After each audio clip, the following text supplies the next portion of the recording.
Hello everyone, welcome to Cyberscoop TV. I'm your managing editor, Greg Otto, and we're coming to you from the 2017 RSA conference. And I'm talking with Niloofar, Howe, the Senior Vice President of Strategy for RSA. Nilu, thanks for joining us. Thank you for having me. I love your publication, so wonderful. It's really great Thank you. to be here. Let's talk about what you're seeing as far as businesses adapting to a risk-based framework when it comes to their cybersecurity posture.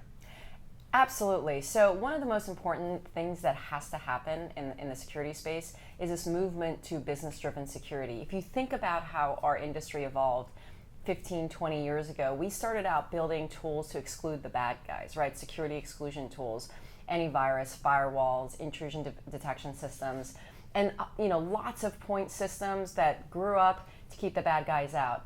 Then we realized we got to really control what's going on inside our network and make sure that the good guys can access the right applications in the right way and do the right things with them. Those were security inclusion tools. Again, hundreds of products, point solutions, created these islands of identities that weren't that helpful. And then we built these risk frameworks around them with GRC tools and things like that. Again, point solutions, very fragmented market. And so what you ended up was with this alert fatigue and thousands of solutions that all sort of send the right alerts, but they're not integrated. They tell you what the threats might be, but they don't really give you a sense of what the risk is.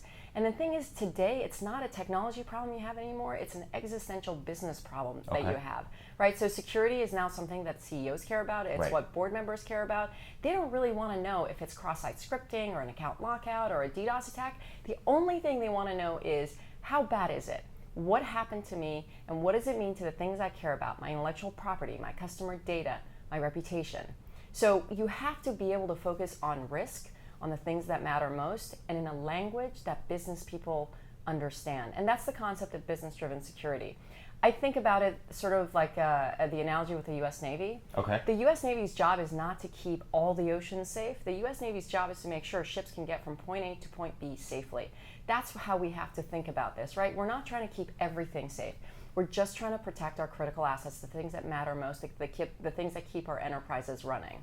So you talked about alert fatigue, breach fatigue. A lot of this can be overwhelming. How do businesses make sure that their employees and security teams don't suffer that breach fatigue?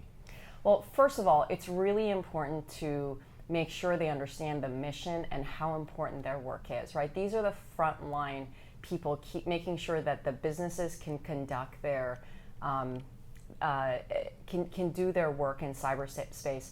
What's happened is every aspect of our lives has become completely tethered to the internet, right? Personal, government is doing more and more of its operations in cyberspace, but businesses, the sheer number of applications that are being developed every day, and the changing nature of the workforce, which is we all want to be able to access any application from any device at any time from anywhere in the world, means that it's really, really hard to protect those environments and make sure that you have some form of trust in those environments. So the security professionals are the front line protecting the business and making sure that business operations can happen. That's the first piece of it, and that's incredibly important to making sure that there is an alert fatigue. The second thing, and we're hearing this repeatedly from CISOs, is historically, we've talked to so many CISOs who've deployed 80, 100. In one case, I spoke to a CISO who had 300 security tools in their environment. I mean, it was a very complex network, but you can't possibly protect yourself when you have that many security tools. The industry has to change the way that it conducts business and the business model. We should not be putting the onus on our customers to integrate those products. We should be delivering a business-driven solution to our customer set. We should be integrating the solutions and giving it to them. It's actually a place where I think the federal government got it right. So, and I've been thinking a lot about this. Here's what's really interesting. Believe me, I'm not saying the government procurement process is great, but I don't think anybody would. Right, exactly. So don't take it that way. But when the government puts out an RFP, it's asking for a solution, and what it's telling everyone is, come to me with a solution, pick your partners, and integrate it, and tell me that it's going to work. That's not how enterprises do it today. Enterprises just buy the best sort of shiny object that exists out there. They're not going to the vendor community and saying, come to me with a solution. What they're realizing is that that's absolutely how it has to happen going forward, because when you have 80 products, it's basically a Swiss cheese defense with lots of holes, right? It's like the Maginot Line. Right. You can find a way around it without a problem. But when we don't have interoperability, when we don't have standards in our industry, and we have to develop all of those, the more effective thing is go to the vendor community, pick your trusted platform, and then tell them to come to you with a solution for the business cases that you care about. So with all of those business cases and all of these tools and a change needed, there's also the workforce issue. So how do you see enterprises evolving to get more security professionals into cybersecurity? Because it is a very needed area for these businesses in order to protect their infrastructure. There's no question about that. So if you just sort of set context to the question you just asked, we have a 1 million person job shortage right now, right? So we have negative unemployment in our industry. That job shortage is expected to grow to 1.5 million people by 2019. There's an incredible demand out there. First of all, we are not going to solve that problem by alienating half the workforce.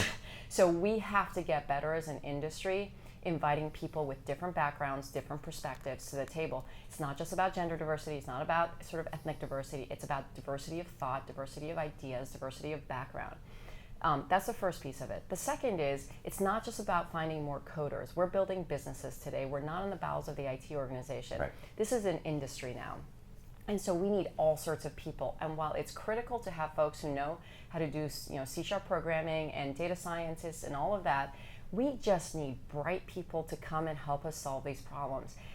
There's amazing examples of people with no technical background who have solved some amazing technical problems, right? So Hedy Lamarr, an actress, came up with a patent for CDMA technology for secure communications. Okay. Right? She did it because she got exposed, well, it's a funny story. She got exposed to military issues because she had a very unfortunate marriage to an arms manufacturer. Okay. Who was very possessive and took her to all of his meetings. And so she heard about the issues that the Navy was having with its torpedoes and actually securing the communications, and came up with the idea of frequency hopping. Now here's what's amazing. So she came up with this idea, but she couldn't figure out how to implement it, and she was talking with her neighbor one day who's a composer. And he had written a piece for 16 synchronized pianos and thought that you could coordinate rapid changes in frequency the same way he had coordinated these 16 synchronized pianos. And that's the core patent for CDMA technology, which is what Sprint, Verizon, and US Cellular use for mobile tech. So my point is, you don't have to have a technical background to solve technical problems. You need to have technical acumen, you need to be sharp, but we need to get people from all sorts of different backgrounds to come in to work with the folks who are trained computer scientists, the folks who are trained security researchers, and build out the businesses, build out the products, translate the problems from the engineering teams to the business executives in a way that can happen. And we're starting to see it. So at the conference this year, we actually, it's a record year in terms of the number of people who are coming. A lot of them are students. And I think what's happened over the past year and a half is, with cybersecurity taking up so many headlines and becoming so personal to so many people, it's starting to inspire the imagination of more folks who want to come into the industry and join the mission. So I'm hopeful that we're going to start attracting more people. There's a STEM issue we have to resolve, but that's a multi-generational problem.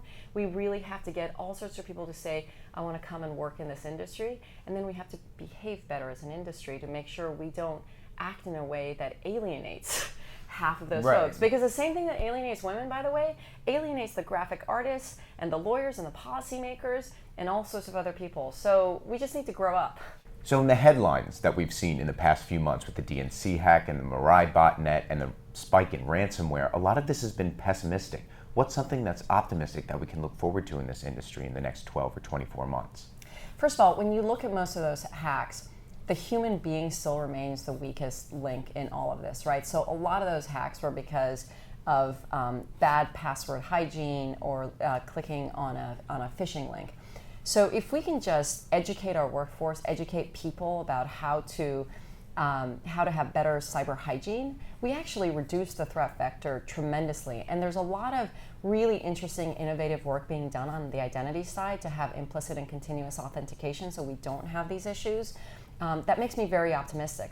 The second thing, and this comes in with ransomware, for example, is there's a lot of really bright minds continuing to work on encryption, right? Encryption is the new hot debate out there. Right. And new hot tech again. I mean, this industry started with encryption and it continues to be really important. Now, it's a very, very hard math problem to solve.